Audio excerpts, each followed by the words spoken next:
పశ్చిమాసియాలో మళ్లీ ఉద్రిక్తతలు తారాస్థాయికి చేరాయి. ఇరాన్లో కీలక స్థావరాలపై అమెరికా దాడులు ఉధృతం చేసింది. వాణిజ్య నౌకలపై ఇరాన్ వరుస దాడులు చేయడంతో అమెరికా కూడా ఎదురు దాడి ప్రారంభించింది. హర్మూజ్ జలసంధిలో కీకు చమురు ట్యాంకర్పై ఇరాన్ దాడి చేయగా దానికి ప్రతీకారంగా ఇరాన్ నిఘా వాయు రక్షణ స్థావరాలపై అమెరికా అటాక్స్ చేసింది. షిప్పింగ్ నౌకపై జరిగిన రెండో డ్రోన్ దాడి అనంతరం అమెరికా ఇరాన్పై మరోసారి వైమానిక దాడులు చేపట్టింది. వాణిజ్య నౌకలపై కొనసాగుతున్న దాడులకు ప్రతిస్పందనగా ఇరాన్లోని పలు సైనిక లక్ష్యాలను ధ్వంసం చేసినట్లు అమెరికా సెంట్రల్ కమాండ్ తెలిపింది. ఈ దాడుల్లో సైనిక పరికరాలు, కమ్యూనికేషన్ వ్యవస్థలు, వైమానిక రక్షణ కేంద్రాలు, డ్రోన్ నిల్వ కేంద్రాలను లక్ష్యంగా చేసుకున్నట్లు పేర్కొంది. అధ్యక్షుడు ట్రంప్ ఆదేశాల మేరకే దాడులు చేస్తున్నట్లు అమెరికా సెంట్రల్ కమాండ్ అధికారులు తెలిపారు.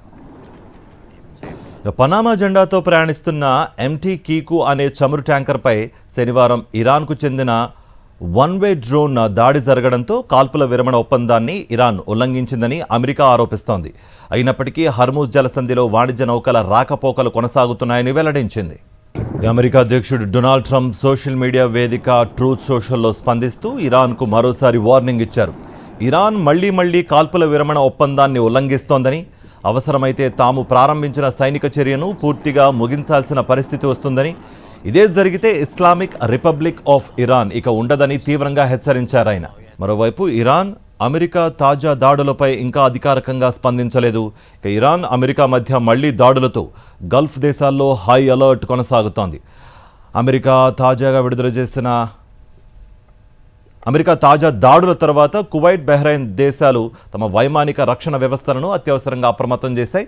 కువైట్ సాయుధ దళాలు శత్రు క్షిపణులు, డ్రోన్లను అడ్డుకుంటున్నట్టు ప్రకటించగా బహ్రెయిన్ అంతర్గత వ్యవహారాల మంత్రిత్వ శాఖ ప్రజలను ప్రశాంతంగా ఉండి సమీపంలోని సురక్షిత ప్రాంతాలకు వెళ్లాలని సూచించింది. ప్రస్తుతం కువైట్, బహ్రెయిన్లో సైరన్ల మోత మోగుతోంది. ఓవైపు శాంతి చర్చలు ఫలించాయని చెబుతూనే మరోసారి రెండు దేశాలు దాడులు చేసుకోవడం ప్రపంచాన్ని ఆందోళన కలిగిస్తోంది. మరిన్ని అప్డేట్స్ కోసం ఛానల్ను సబ్స్క్రైబ్ చేయండి. నోటిఫికేషన్స్ కోసం బెల్ ఐకాన్ పై క్లిక్ చేయండి.